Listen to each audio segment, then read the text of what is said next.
Зборувавме за здравството, зборувавме за извидниците, сега зборуваме и малку политика. Половина час, Борис Крмов од Левица е веќе во студиото. Ти благодарам што ја прифати мојата покана да зборуваме малку за вашите активности, за Левица како парламентарна група, она каде што сте рекол прилично гласни во однос на скандалот кој што, ако можам така да го кажам, кој што ја затресе сега и новата антикорупцијска комисија, нов состав е членот Цвета Ристовска и сега најавувате и интерпелација за незе. Ке поднесете? Кога ќе поднесете?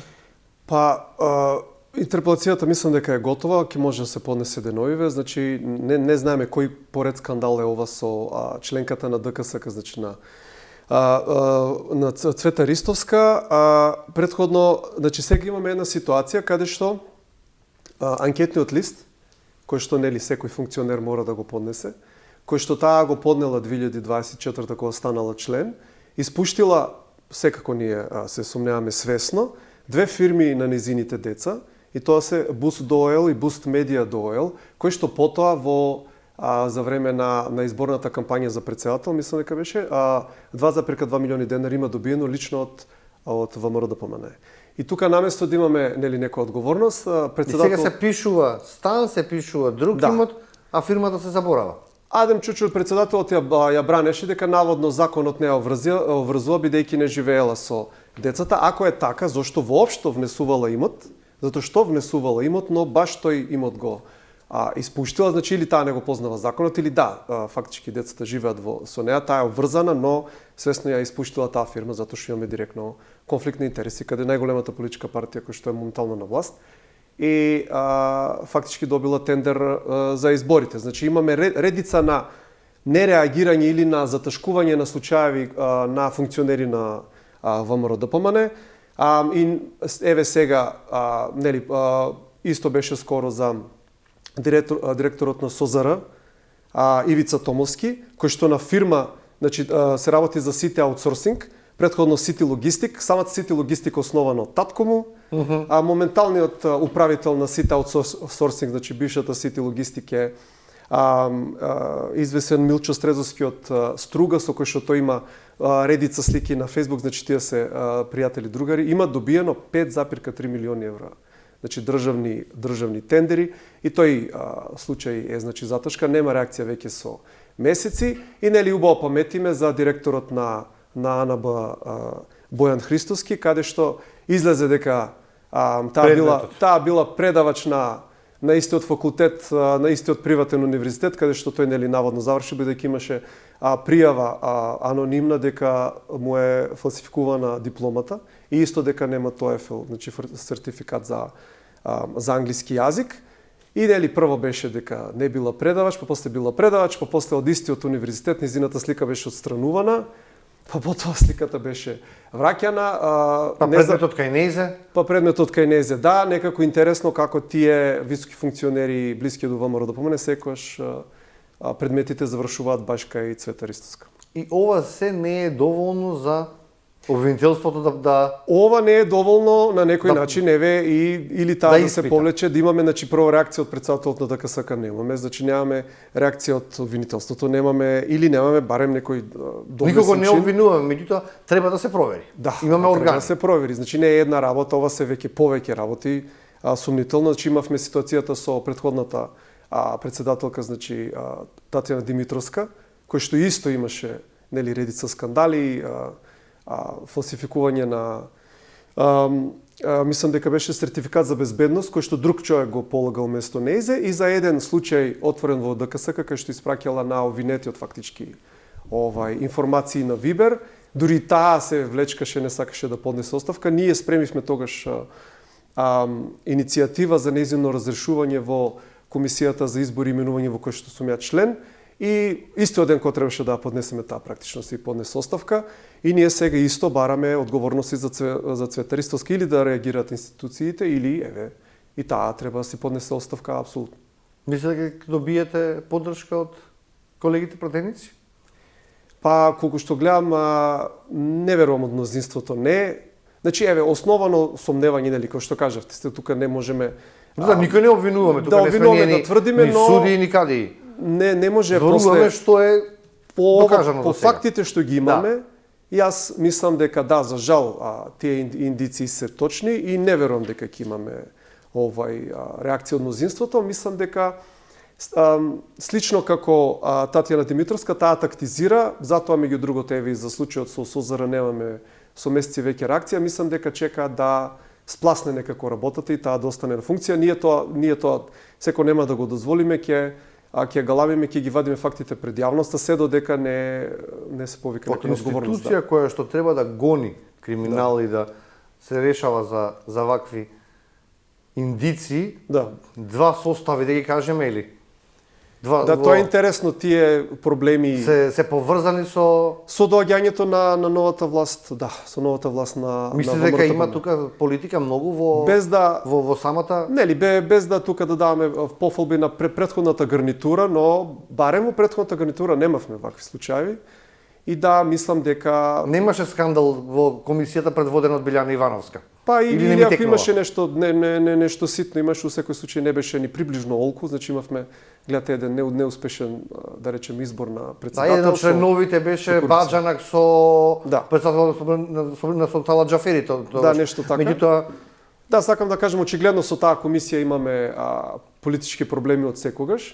Иако нема многу ингеренции, но сепак има ингеренции да ги вади овие афери у јавноста за да обвинителството реагира, што значи не е баш толку за подценување, но овие незапамтени, како да кажам, афери и слично проблеми со ДКСК ги имаме од доаѓањето на новата гарнитура на власт. И покрај тоа што се бирани нели пред вас во собранието, секој си имаше свое интервју, секој поминуваше неколку филтри.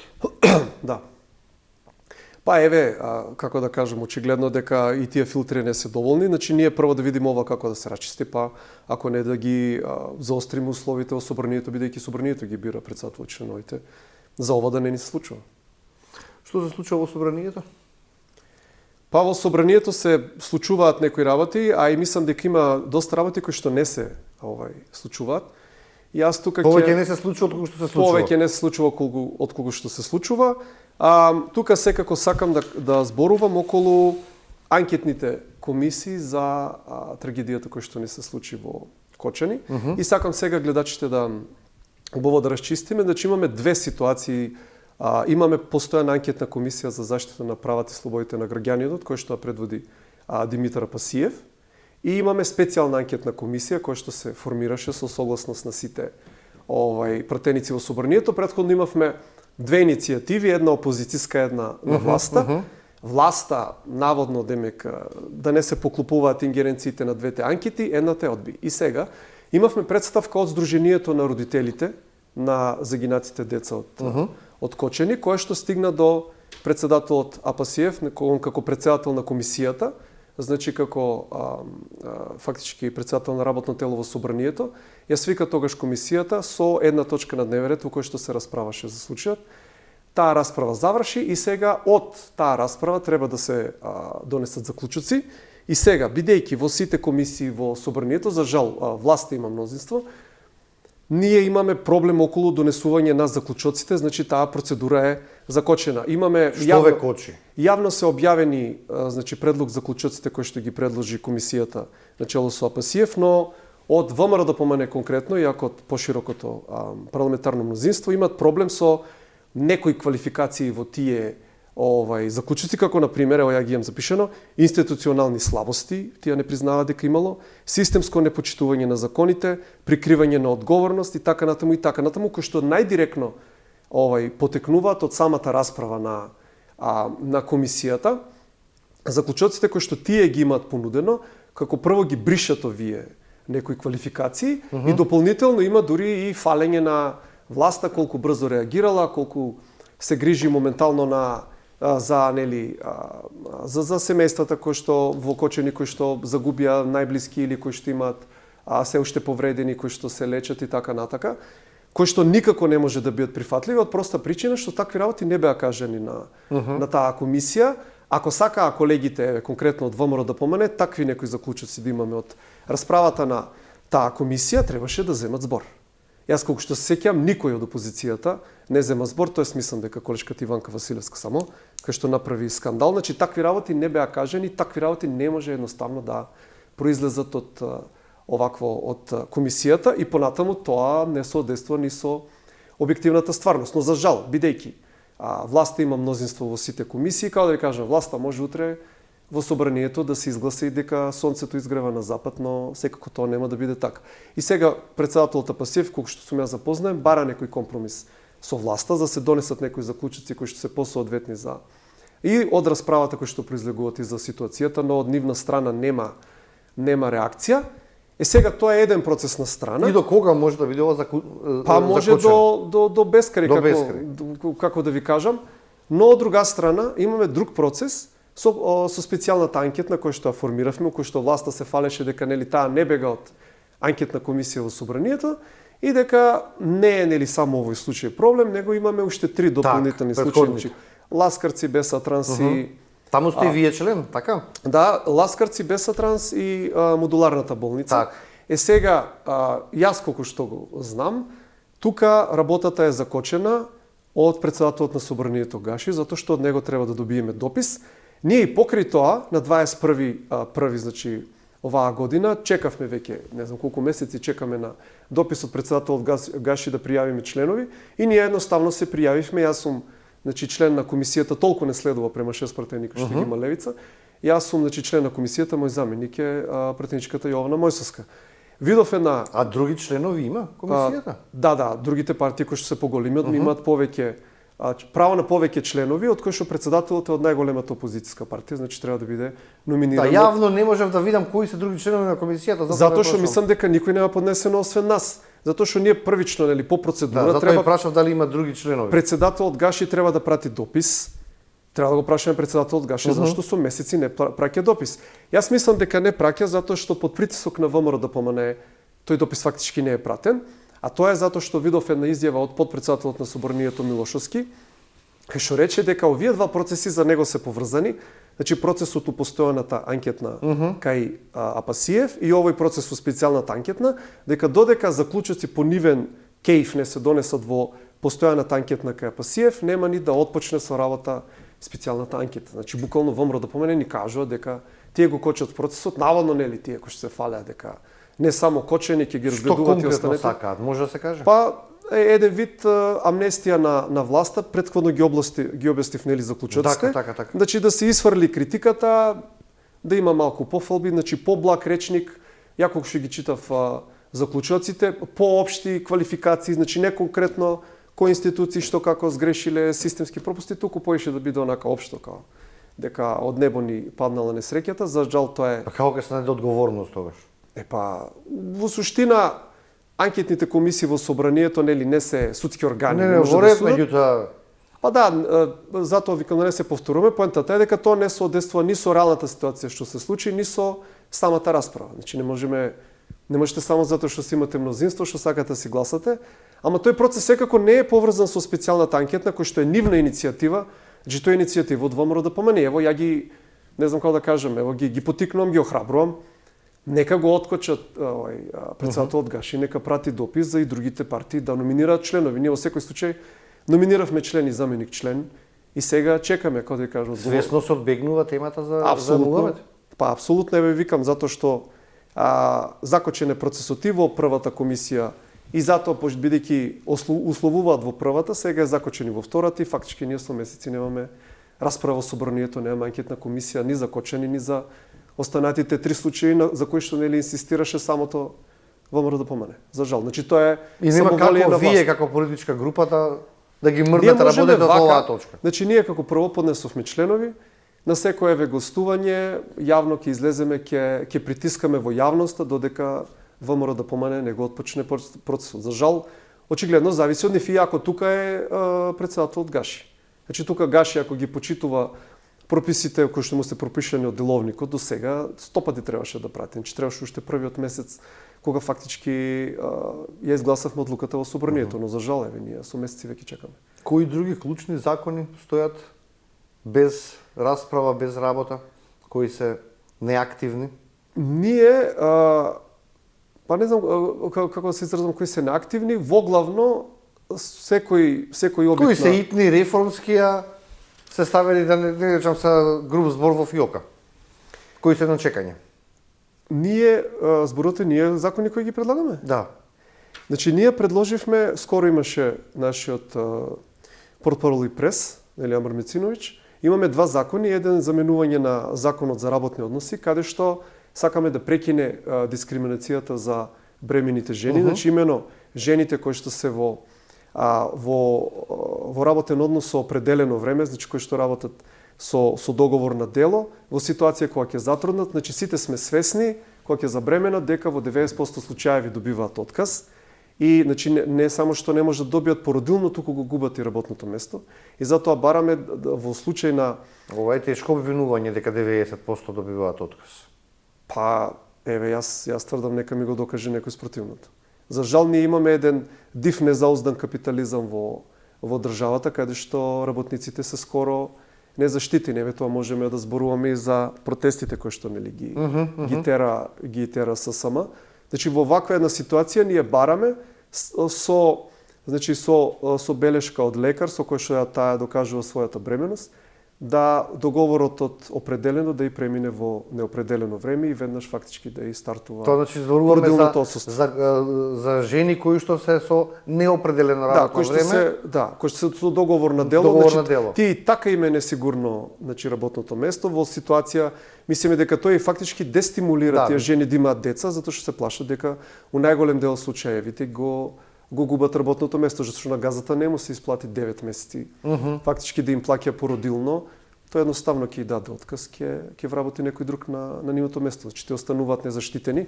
На некој начин тоа е дискриминација во однос на другите учесници на пазарот на труд и ние мислиме дека таа дискриминација и неправда мора да се Прво треба да се реши проблемот со да нема на договор на дело или хонорарно вработени или да ги има што помалку, значи или да ги има што во некој ограничен или минимален дел од работниот процес. Колку ова ќе помине кај парламентарното мнозинство сепак? Па не знам како да ви кажем, еве ги да спомнаме само еден случај, дури у времето на СДСМ ние неколку пати предлагавме породилно отсуство за жените земјоделки и одеве наводно левата партија, најголемата лева партија во државата СДСМ, кога беа на власт, кога беа у суштина, кога ги држеа сите инструменти на власти, кога од нив све зависеше, беше одбивано. За жал, тоа е моките на левица, ние, наше е нели да притискаме, не е баш нели таа ситуација за подценување, затоа што со доволен притисок од власта некои работи мора да се донесат. Имаме неколку законски решенија кои што ние сме ги предлагале, за жал не принципијално одбивани од власта, за после неколку месеци да се предложат буквално исти закони копи-пасте или во некој поширока реформа на истите закони да бидат метнати како решение, значи сакаат дури за наши законски решенија да го земат кредитот, но ние нели не се лутиме, не се секираме за таа ситуација. Ние сакаме што поголем бенефит има за граѓаните. Така да ние колку што можеме ќе притискаме за ова прашање. Ако се одбие, после 6 месеци пак ќе го поднесеме се додека значи оваа категорија на жени не се истераат правдата. Власта ве поврзува со СДСМ како инструмент на Сојузот на синдикати на Македонија, дека барањата се ваши, а само ССМ е презентер на барањата за и организатор на протестот, па и барањата од 600 евра минималец, 6000 зголемување на останатите плати. Се оградувате од тоа или им помагате на ССМ? Значи, ние политичка поддршка секако дека даваме, но нема никакви позитивни ни контакти, позадински контакти, сакам да кажам, помеѓу нас и ССМ. Тоа се апсолутно независен синдикат. Ова нешто што доаѓа од ВМРО ДПМН, според мене не треба да изненадува, затоа што тие се познати уште од времето на Груевски како штрайк брейкери. Не знам дали паметите. Кога ги наместија столчињата пред 3 години пред собрание излегува токму од ВМРО ДПМН да дадат поддршка. Има сака да кажам за ситуацијата дека се менуваше закон некаде во средината на 25-та, со кој што репрезентативноста на синдикатите од 10% вкупните работи се намали на 5%, кој што ние се сомневаме дека тука ќе изникне некој провладен синдикат и ќе имаме слично онаа ситуација кај што имавме и провладени и антивладени протести, сега како што имаме синдикално организирање независно кое што идеше во врат на власта и бара основни работи за работниците, сега ќе имаме синдикално унаводници синдикална организација која што ќе тврди дека се е супер во државата и дека тие 600 евра кои што се и малку според мене, дека не им се насушно потребни на работниците. Имаме изјави, значи видите, ВМРО ДПМН најверојатно е неолибералистичката партија која што ние сме имале во оваа држава. Тоа е партија која што е целосно на страната на работодавците и затоа овој конфликт, овој судир помеѓу работниците и работодавците, тие го спуштаат на ниво на 50-50, не баре е исто да бидеш милионер во државата и собственик на фабрика и работник и викаат ако се договорат газдите и работниците, ние немаме ништо против, иако целосно даваат грб на работодавците во оваа држава. Но за жал иронично, најголем дел од гласачкото тело на работниците и на земјоделците, за жал, отидено кон СДСМ. Мислам дека тоа е фактички разочарувањето од СДСМ, кој што веќе не е ни номинално лева партија. Ние тука сега влегуваме како нова лева партија, фактички да се вратиме на корените, така да, како да ви кажам, не ми изненадуваат овие работи и еве уште еднаш ќе ги демонтирам дека нема апсолутно никакви позадински игри, тоа си се легитимни барања на синдикатот, кој што било која здраворазумска влада би требало да ги исполни. Се смета левица како главна опозицијска партија во Македонија?